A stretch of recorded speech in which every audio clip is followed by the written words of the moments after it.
Hi, tonight's bedtime story is another one about the Wemmicks. This will be the last one for a while, and this one is called You Are Special. The Wemmicks were all small wooden people. All of the wooden people were carved by a woodworker named Eli. His workshop sat on a hill overlooking their village. Each Wemmick was different. Some had big noses, others had large eyes. Some were tall and others were short. Some wore hats, others wore coats, but they were all made by the same carver, and they all lived in the village.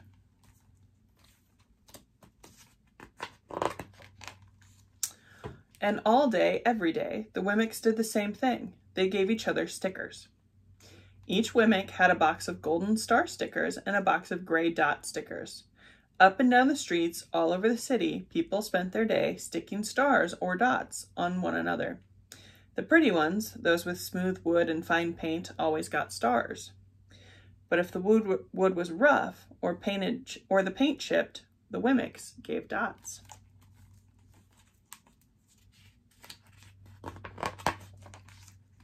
The talented ones got stars too. Some could lift big sticks high above their heads or jump over tall boxes.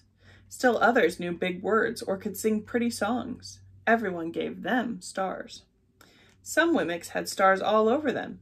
Every time they got a star, it made them feel so good. It made them want to do something else to get another star.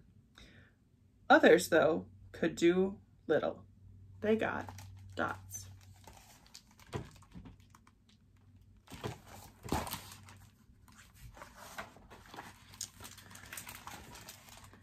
Punticello was one of these. He tried to jump high like the others, but he always fell.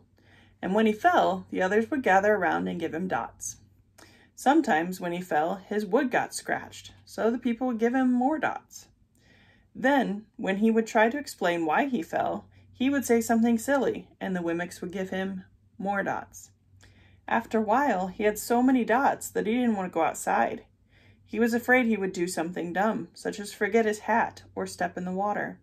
And then people would give him another dot. In fact, he had so many gray dots that some people would come up and give him one for no reason at all.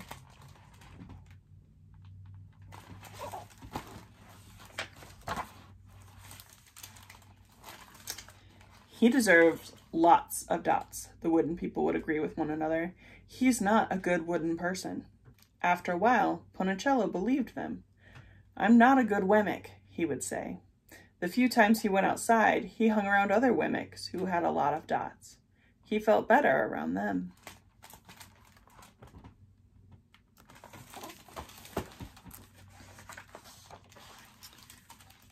One day, he met a Wemmick who was unlike any he'd ever met.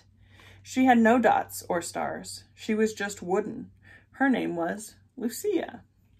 It wasn't that people didn't try to give her stickers. It's just that the stickers didn't stick. Some of the Wemmicks admired Lucia for having no dots, so they would run up and give her a star, but it would fall off. Others would look down on her for having no stars, so they would give her a dot, but it wouldn't stay either.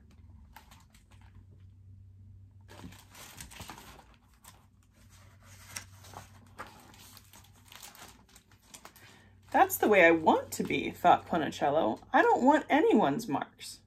So he asked the stickerless Wemmick how she did it. It's easy, Lucia replied. Every day I go see Eli. Eli? Yes, Eli, the wood carver. I sit in the workshop with him. Why?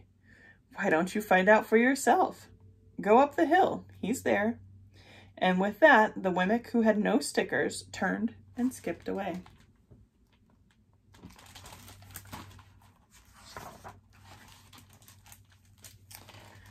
But will he want to see me? Punticello cried out. Lucia didn't hear. So Punticello went home. He sat near a window and watched the wooden people as they scurried around giving each other stars and dots. It's not right, he muttered to himself, and he decided to go see Eli.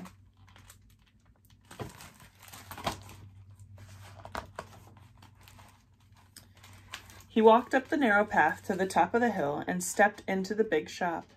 His wooden eyes widened at the size of everything. The stool was as tall as he was. He had to stretch on his tiptoes to see the top of the workbench. A hammer was as long as his arm. Ponicello swallowed hard. "I'm not staying here," and he turned to leave. Then he heard his name. "Ponicello?" The voice was deep and strong. Ponicello stopped. "Ponicello, how good to see you. Come here and let me have a look at you." Ponicello turned slowly and looked at the large, bearded craftsman. "You know my name?" the little Wemmick asked. "Of course I do. I made you."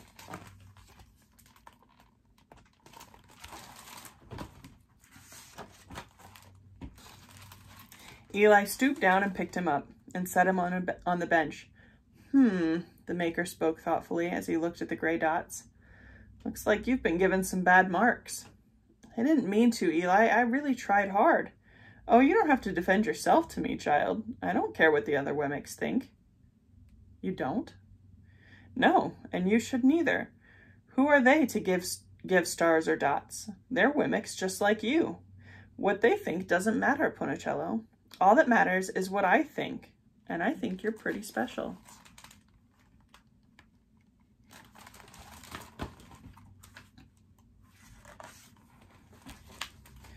Ponicello laughed. "Me? Special? Why? I can't walk fast. I can't jump. My paint is peeling. Why do I matter to you?" Eli looked at Ponicello and put his hands on his small wooden shoulders and spoke very slowly. "Because you're mine. That's why you matter to me." Ponicello had never had anyone look at him like this, much less his maker. He didn't know what to say.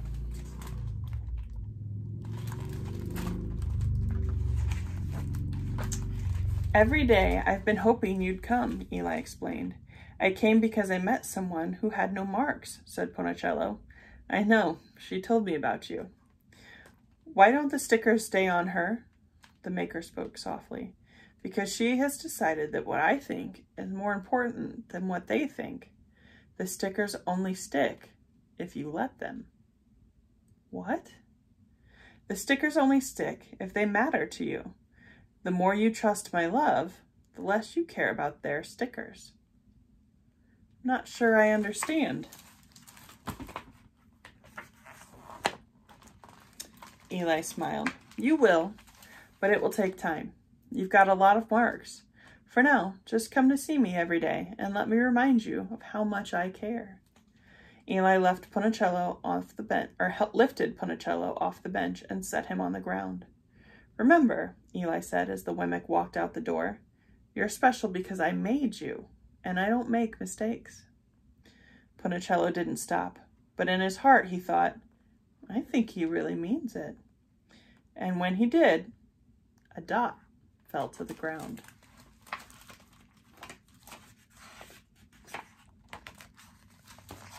The end. All right, I will see you tomorrow for our last devotional. Good night.